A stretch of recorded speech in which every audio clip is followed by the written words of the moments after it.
Hi everyone, in front of me I've got Acer Iconia A10 and let me share with you how to change keyboard language on this device.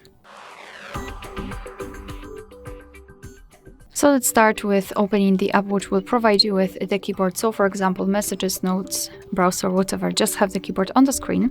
And all we have to do right now is to enter the settings. So let's tap on it. Here we've got languages. This is the language we've got currently added. So let's tap on add language, add a keyboard to add another one. And here we've been transferred to the full list of available languages. You can scroll and search for it, or simply enter the name of the language and tap on it after finding. So here we've got the keyboard layouts, and the amount of them depends on the specific language. Sometimes you'll have only one, and sometimes even up to 7 different keyboard layouts.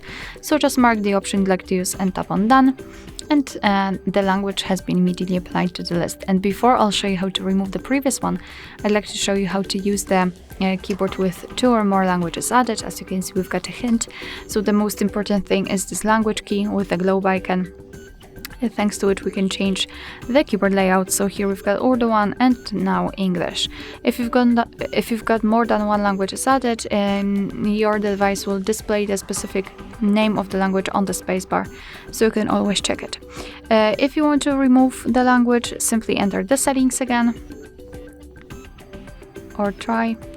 And here in the step you have to tap on this edit icon in the right upper corner. Mark the language you want to remove and trash bin icon again in the right upper corner. And as you can see, we've got only one language applied.